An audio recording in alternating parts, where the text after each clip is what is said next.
in a back-to-back setting like this than maybe just a regular flow of a couple of weeks of games like this? Yeah, just it's for whoever the scout coach is. It's really nice because it's just making adjustments from the other night. So yeah, I mean Vegas is a great team. You got to find ways to on the defensive end change things up just a little bit for us. I mean we went in at half at 41, which I thought was really good for us against Vegas. If we could just put the ball in the hole, it would have helped out a little bit. And I think if we also are able to put the ball in the hole, it helps us out on that other end as well. Your success is so much predicated on pace and defense. When both of those are kind of a struggle, then what's kind of that plan C, plan D? Yeah, you just have to execute, take care of the basketball, make sure that we're getting good shots and not try to catch back up. Always going to look to push. Like pace is number one, but then as things slow down, like towards the end of a game, we've got to be able to get stops and then execute. Christie, something we kind of wondered about just from our observing the game the other night, and I've seen people talking about it online, which I'm not going to keep asking you questions about social media.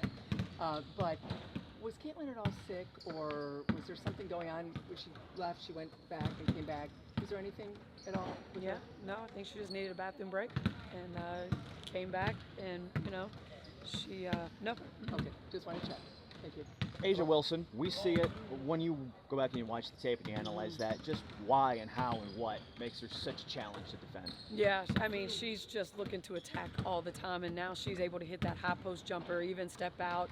They're running inverted actions for her where they're putting her in staggers, putting her in pin downs. So that's different for a post to have to guard those actions. So they're, she's so talented, and she just makes it really hard in whatever actions they put her in for us to guard. Hopefully we'll be able to slow her down a little bit, but we can't let those players that that come off the bench have the success that they had like they did the other night. Is there any benefit at all to having had a game like the other night and then having a chance to come right back at them again on your home court? Oh yeah, for sure. I mean, we're trying to make this as playoff feel as possible because we've got to get a win. Like when we get into those playoffs, none of these guys have ever experienced that before. We've got to make sure that we get a win so we can get home for that game 3. You've talked a lot about this team understanding each other more, building that chemistry, but throughout the last few months, how important has it been also for them to kind of like mesh their playing styles together and to make those like more basketball adjustments, like Aaliyah like changing her game a little bit and Kelsey playing a little bit differently maybe than she had in previous years?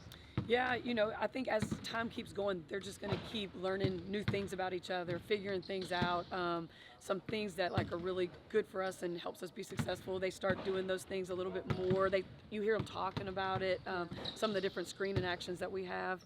So it's I keep saying it, and it's a process, and it's going to be an offensive. That cohesion is such a process. It just keeps getting better as we keep playing and having success with what we're trying to do. Do you feel like that the physicality that was shown by them was representative of the playoffs, like you keep talking about? 100%. I mean, that game was so physical the other night. I think there was, I think they let us play a lot for both of us. I do think there was some. Caitlin and Kelsey were constantly being, the freedom of movement needs to be just kind of looked at a little bit. I think they were being guarded a little harder than they need to be, not letting them get to where they, from point A to point B. So, we talked about that. But yeah, I mean, this is playoff basketball, and they're one of the best teams in the league. So they were really physical, and we've got to be able to adjust to that and handle that, and also be aggressive back. What has been your message to those reserves like Erica, Katie Lou? Like, hey, we don't know when we need you, but we're going to need you here soon. Yeah, I mean, we definitely need these guys, even down that bench, just because, we've got to have legs once the playoffs come, and we've got to make sure that we're rested and ready to go come next Sunday. We're trying to win games. Like, we want to keep that momentum going, but just need to be ready to go, whoever that is.